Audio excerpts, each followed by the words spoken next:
Assalamualaikum warahmatullahi wabarakatuh. Bertemu lagi pada belajar membuat PTK. Di sini saya sudah mengungkapkan tentang judul. Sebetulnya sesudah judul, Ibu dan Bapak yang mau membuat PTK, bagusnya idealnya membuat proposal dulu. Jadi kalau sudah membuat proposal, ya kesananya bakal lancar. Tapi kali ini saya di sini akan apa ya, bukan mengajarkan, sharing lah ya, sharing tentang bab 1 dalam PTK. 2 minggu yang lalu saya sudah mengungkapkan tentang bagaimana cara membuat judul yang benar. Kemudian selanjutnya sesudah eh, membuat judul seharusnya membuat proposal. Kemudian sudah proposal, Ibu dan Bapak menyusun instrumen penelitian. Jadi Ibu dan Bapak harus menyiapkan seperti format observasi guru dan siswa, kemudian eh, apa tuh RPP atau sekarang mah modul ajar ya, kemudian LKPD, bahan ajar sesuai dengan metode yang akan kita lakukan. Kemudian jangan lupa juga surat keterangan akan melakukan penelitian. Nah, Ibu dan Bapak, selamat berlibur. Pada hari ini saya akan sharing tentang membuat bab 1 dalam penelitian tindakan kelas. Baiklah Ibu dan Bapak, sesuai dengan judul waktu itu saya mengungkapkan judul tentang metode pembelajaran flip classroom dengan media komik pada materi struktur atom untuk meningkatkan keaktifan peserta didik kelas 10 IPA 1 di SMA Negeri 16 Bandung tahun ajaran 2022-2023. Di sini saya sudah mencoba membuat pendahuluan. Pendahuluan terdiri dari yang pertama adalah latar belakang masalah, kemudian yang kedua rumusan masalah. Di sini harusnya di sini B ya. Jadi rumusan masalah yang B.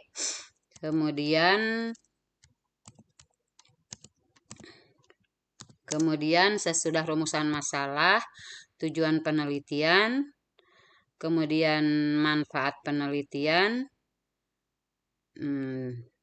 Sudah sampai situ ya.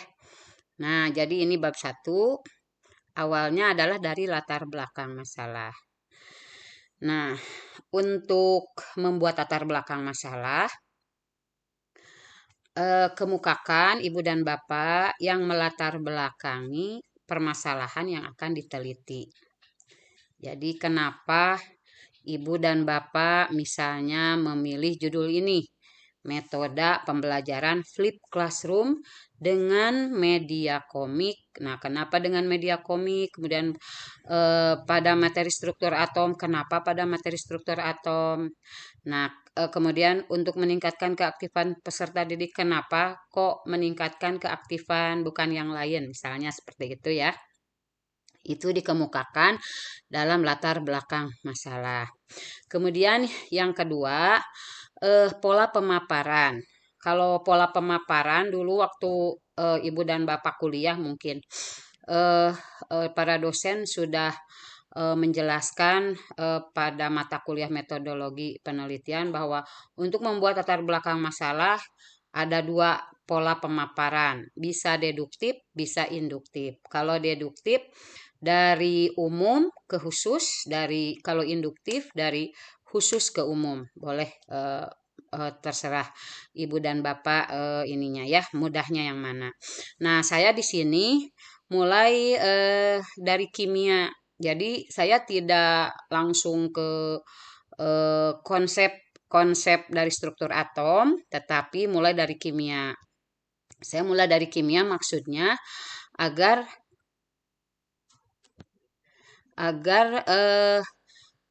secara umum dulu gitu dibahasnya. Jadi secara umum dulu, kemudian mulai dari kimia. Sebetulnya kimia itu apa? Ibu dan Bapak misalnya mau dari kurikulum boleh, dari pendidikan boleh. Nah, kalau saya mungkin mulai dari kimia, setelah dari kimia mengerucut ke nanti ke apa konsep yang akan dibahas ya. Jadi dari kimia dulu secara umum, tidak banyak-banyak. Saya karena cukup ringkas aja, mulai dari kimia, kemudian secara umum, kemudian bagaimana karakteristiknya, kemudian nanti masuk ke konsepnya. Nah, di sini salah satu karakteristik ilmu kimia yang sebagian besar konsep-konsepnya bersifat kompleks dan abstrak adalah struktur atom, ikatan kimia, dan konsep asam basa. Ini ada sumbernya ya. Nah, jadi tadi pola pemaparan dari umum ke khusus atau dari khusus ke umum. Kemudian yang ketiga, landasan penelitian. Jadi kita apa tuh latar belakang itu harus berisikan teori-teori yang akan menguatkan penelitian ibu dan bapak secara ilmiah. Landasannya apa saja? Contoh, landasan faktual. Landasan faktual itu adalah berupa kenyataan atau fakta-fakta ya. Misalnya begini nih, ketika kita mengajar, kenapa ketika pembelajaran setiap mengajar struktur atom itu anak-anak ngantuk, tidak bergairah, kemudian maunya main HP, punya dunia sendiri, pokoknya agak sulit diarahkan. Nah, kita sebagai guru catat itu sebagai suatu fakta ya. Kemudian yang kedua dari landasan penelitian itu landasan teoritis. Nah, landasan teoritisnya harus jelas. Misalnya di sini kan ilmu kimia apa saja yang termasuk kompleks dan abstrak sehingga eh, apa tuh siswa merasa kesulitan ya diantaranya struktur atom. Nah, ini sumbernya. Jadi kalau bisa di dalam latar belakang masalah itu ada sumber. Kemudian di sini juga Flip Classroom itu ada jurnal yang berasal dari Ratna Farida ya. Di sini ada jurnal Ratna Farida. Nah, ini menurut Ratna Farida bahwa Flip Classroom menuntun siswa menjadi mandiri dan kritis. Kemudian itu landasan teoritisnya. Ya, kemudian harapan dan kenyataan misalnya. Setelah apa menggunakan metode flip classroom itu harapannya apa? Harapannya eh, kesulitan yang ada pada siswa pada konsep struktur atom itu jadi mudah dijelaskan, kemudian anak-anak mengerti, kemudian anak-anak mandiri. Dengan flip classroom itu anak-anak menjadi mandiri, belajar mandiri, kemudian menjadi kritis ya. Terus kemudian eh solusi yang Anda ajukan ya, solusinya itu dengan metode flip classroom dengan apa tuh medianya komik. Kenapa media komik? Kadang eh kan ibu dan bapak tahulah di kelas begitu ya.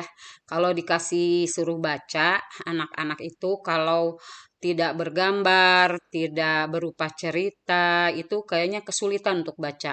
Apalagi baca-baca wacana yang berhalaman-halaman sangat banyak. Pasti anak-anak tuh malas baca. Maka di sini saya untuk mempermudah anak-anak itu belajar itu menggunakan metode media komik. Nah, media komiknya Ibu dan Bapak saya ambil dari aplikasi Storymaker.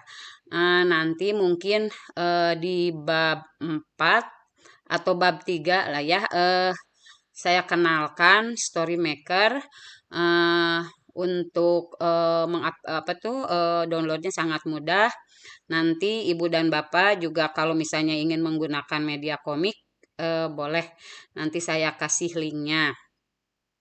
Kemudian kita lanjutkan sesudah latar belakang ibu dan bapak di sini Ya saya bacakan dulu ya latar belakangnya mungkin ya. Di sini kimia merupakan salah satu bagian dari ilmu pengetahuan alam yang mempelajari tentang komposisi, struktur, dan sifat materi beserta segala perubahan yang menyertai terjadinya reaksi.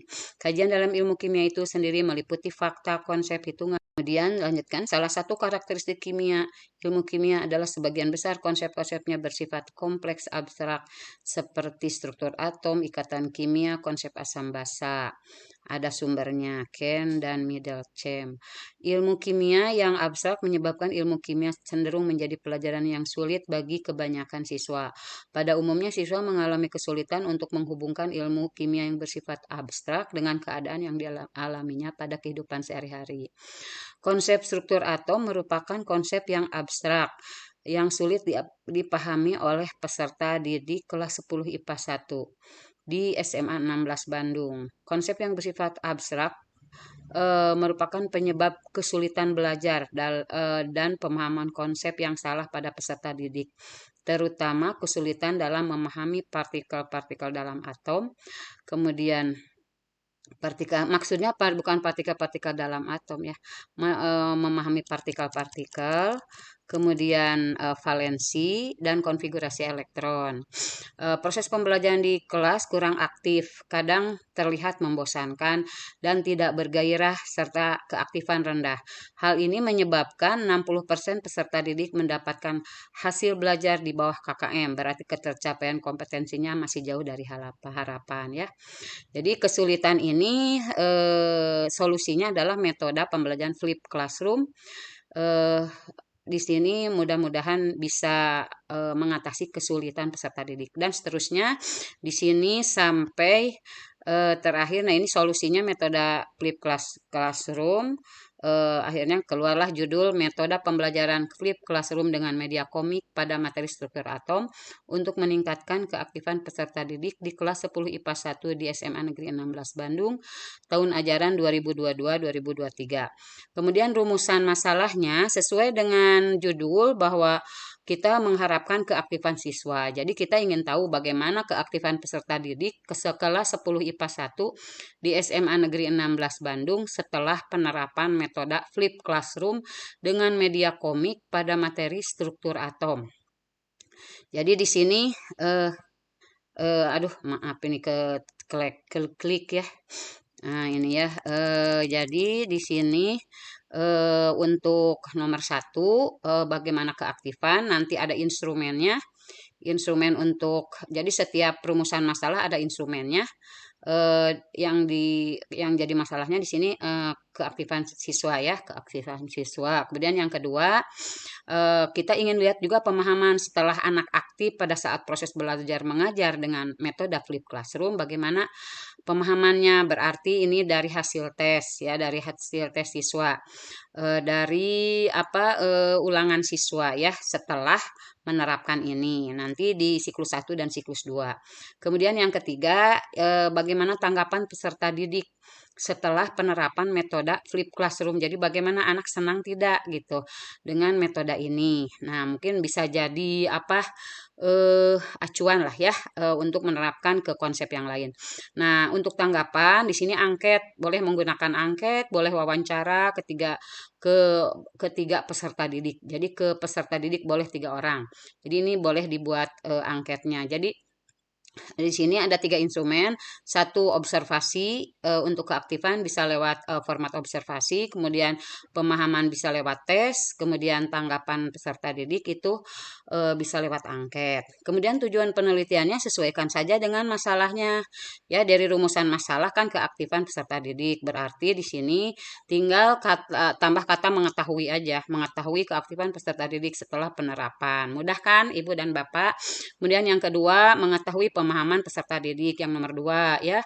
Kemudian yang ketiga mengetahui tanggapan peserta didik setelah penerapan metode flip classroom dengan media komik. Jadi untuk tujuan dan rumusan masalah hanya 3 ya, ini juga hanya 3. Nanti di kesimpulan juga hanya 3.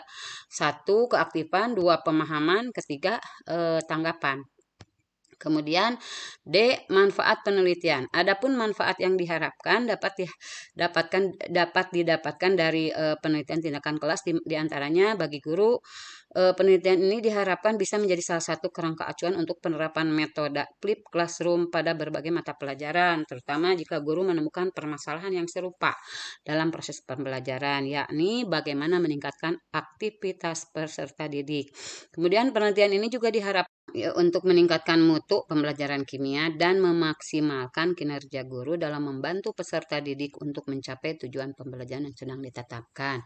Kemudian yang kedua, bagi peserta didik, penelitian ini diharapkan bisa membuat para peserta didik lebih menyukai kegiatan pembelajaran, terutama dengan menyadari bahwa pembelajaran dengan memberikan tugas terlebih dahulu di rumah dapat menciptakan suasana pembelajaran yang menyenangkan di kelas.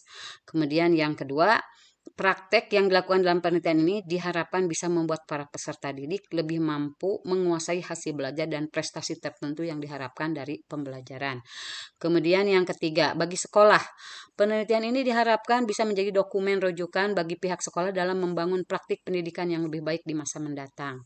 Kemudian yang B, penelitian ini diharapkan dapat meningkatkan kinerja sekolah dalam mengelola tata pengajaran yang lebih baik oleh para guru dalam semua mata pelajaran. Ibu dan Bapak, mungkin untuk sementara bab 1 sampai sekarang sampai sini dulu. Mungkin mudah-mudahan bermanfaat. Wassalamualaikum warahmatullahi wabarakatuh.